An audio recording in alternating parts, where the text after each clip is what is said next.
All right, guys, welcome to the first look of this tutorial course. We're looking at one of the newly included vintage processing modules in Ozone 7 Advanced. These only come with Advanced. So the main plugins that we've been looking at, the dynamics, the EQ, all that sort of stuff, the maximizer, the imager, that all comes with Ozone 7.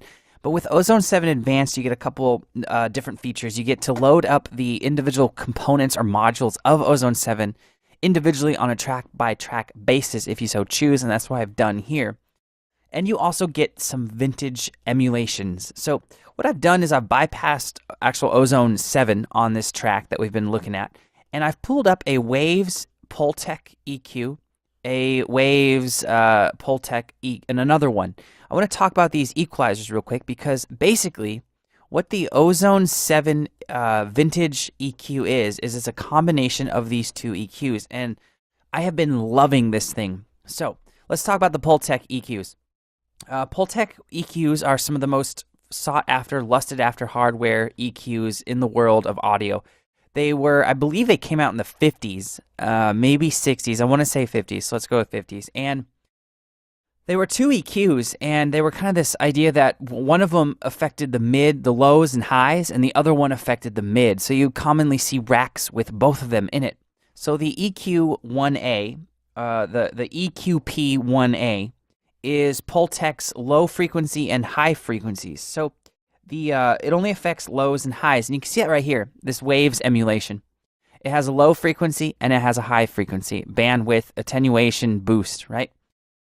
Then under it, this is a different plugin modeled after a different EQ altogether. It's the MEQ5. So the Pultec MEQ5 only affected the mid-range, and this was a really popular EQ for tons of things. Vocals, it was popular for drum buses. It had this like magic mojo. It's kind of mythical, kind of like the SSL G bus that you've most likely heard of. So that's what these two are, and the Ozone 7 Advanced Vintage EQ is a combo of the two, which is why I am loving it, because the Ozone 7 version gives you low, high cut, low, mid, and high mid. So it's basically both compressors in one, but without having to deal with the limitations of the EQ of the EQ P1A only affecting low and high frequencies, and the MEQ5 only affecting the mid-range. You have both kind of mixed into one, and I love it. So it's heavily modeled after those two EQs, analog models, so it's trying to get that circuitry in there. And the super cool thing about it is you have mid-side. So I don't usually get into the whole review side of things a lot, but good God, do I love these things, because you don't have mid-side. With the original EQ, you don't have mid-side with, you have to use two instances of EQ. You'd have to use multiple instances of a track if you wanted to get that sound, that vibe, that mojo from the actual, any emulation of an EQ, a P1A or the MEQ5. So it's really cool that you have that, because basically Ozone was like, you know what? Those are incredible sounding equalizers. Let's bring that into the digital age, though, and give it things like mid-side, left-right control, and just put it all in one interface. So it's really cool. You can see here that the interface is kind of weird. It does not look like your typical EQ. You've probably seen this type of EQ before, right? Where you have frequency, and you have these little knobs, because this looks like the hardware. But a lot of us in this day and age, we're super used to this type of EQ, right? Where you have a graph, and you can load up different bell curves and different shapes, right? And then do your cuts and boosts that way. That's the Logic X stock EQ. And if I go to another really popular one and another really great EQ, the FabFilter Pro Q2, it's the same thing, right? We have this, there's an empty graph, and you can click and drag and change your shapes, your curves, whatever you need to do, right? Well, the Ozone 7 Vintage EQ is a little bit weird looking. It's kind of like Ableton had a baby, got married, and had a baby with one of these old school kind of knob-based EQs. It's really interesting. So I'm going to have the Pultec EQ P1A open by Waves as we're looking at the vintage EQ, because I think it'll be helpful for you to see. So you have a graph, you have a range, right? And in this, you can't click and drag in here. right? You just can't. But if you do anything with the low boost, the high boost, you will visually see what's occurring with the boost or the cut, depending on what you're doing here. You can see here they have boosts and cut down here. So high frequency, right? You have this sort of stuff. You can do mid cuts. You can do low boost. You can do low cut.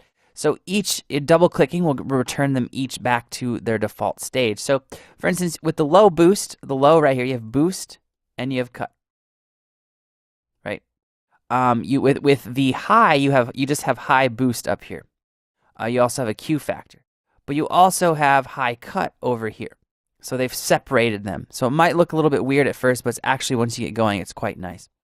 Now you might be wondering why you can't choose frequencies other than 20. Let's look at the low, for instance. You can only choose 20 hertz, 30, 45, 60, and 100. You might be like, well, that's weird, because you may be used to this type of EQ where you can choose any little frequency that your heart desires. Well, this is just what happened. This is what was the frequency control on the original units. So Ozone kept that layout, which is kind of cool.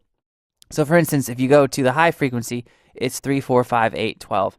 So if we go to the high frequency right here, 3, 4, 5, 8, 10, and 12, and 16. So they added another one. I love that they did that. It's pretty cool. If we go to, let's load up, let's look at the MEQ5, because that's the mid frequency, right? So let's see what we got going on here with the mids. We have 200 right here, 300, 500, 700, and 1,000. So this is basically, this top section is basically the emulation of the EQP1A. And this under this line right here, this is Ozone's stab at the MEQ5. So that's why you have this frequency 200, 300, 500, 700, and 1K, 200, 300, 500, 700, and 1K.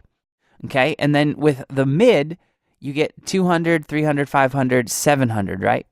Well, you get that as well right here, 200, 300, 500, 700, 1.5, 2, 3, all the way up to 7. So, and then you also have the high mid right here, which is right here in the original, 1.5 kilohertz to 2,000 to 3,000, 4,000, 5, all the way up to 5,000 kilohertz, or 5,000, 5K or 5,000 hertz. So that's what you have here in the high mids. So that's why it might look a little bit weird, but it's just combining these two different EQs that had set frequency bands that you could actually affect or alter in the EQ spectrum, in the frequency spectrum. It wasn't like the EQs of today where they're digital and you just get to go in and change and go very precise and be like, okay, I want to go at 20.8 hertz. You can do that in things like FabFilter and Logic's EQ. You can get very specific, but that's what this is modeled after. So now that you know that, let's listen to how it affects the sound, and let's actually just load a preset. So I want to point out that I'm not in Ozone 7. I've literally just loaded up the individual plugin on my track. So you can see here that it just says Isotope Ozone. But if I load this up, it is just the vintage EQ. So that's why I can go here for my preset, because I'm not in the actual Ozone module itself. So let's try added focus. Looking in the mirror of who I see. Took the mask off, here's the real me. Broke the chains and now I'm living free. Mistakes spelling out the truth. Truth is then I got nothing left to lose. Climbing mountains and I love this view. I've walked through the fire. I'm proud of my scars. All right, I love how that sounds, and it's mid-side Pultec EQ. Like I'm a kid in a candy shop right now. I really like how Ozone modeled this EQ. It's very musical. It's never harsh. Like I have a hard time getting a harsh sound from it. I'll try it right now. Looking in the mirror of who I see. Took the mask off, here's the real me. Broke the I mean, there is the side. I'm on mid side right now, and I've boosted 16K all the way up to 10 with a very high Q, with a 0 Q factor.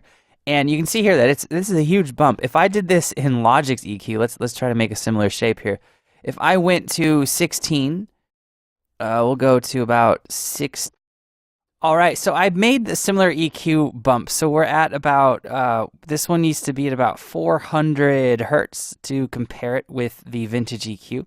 So we have about a, right here we got about 420. So I'll do it on this one. So we got 400. It's about a 4 dB boost because we have a 3 boost on the high mids at 4K right here. That's what's happening right here. So we'll do around 4. 4.1 to get it pretty close. We got a Q factor that's fairly similar looking. And then at this high boost here, we're boosting this by about 10 decibels. And we have a quite open Q factor. So I'm going to bring this down closer to 0. And if we bring it down to 0.10, and that's about 16,000 hertz. So I'll try to get as close as I can, logical one. So 16,200, and this one's at 16,000 exactly. So this is a pretty good comparison with what's going on. You can see how different it looks. So let's test the musicality with this. So here it is with the EQ coming from Logic. Looking in the mirror of who I see. On. Took the mask off, Off. here's the real me. Broke the chains. All right, let's try that with the EQ in the vintage EQ. Looking in the mirror of who I see. Took the mask off, here's the real me. Broke the chains and now I'm living free.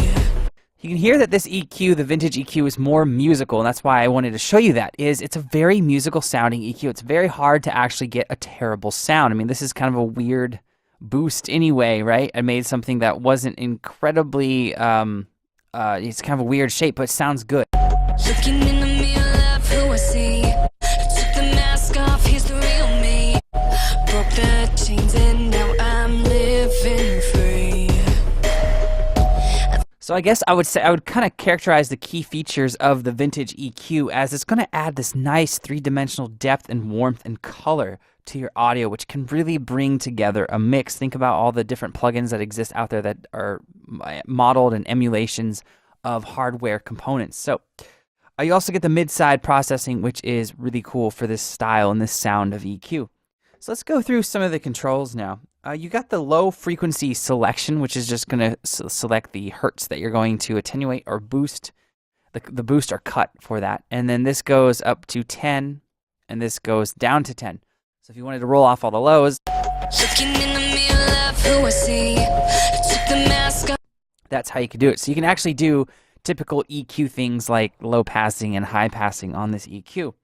The high boost frequency section, similar layout, right? You have the 3K, 4K, 5K, and this is happening at 4,000, 5,000 hertz, 8,000 hertz, and etc. It goes all the way up to 16.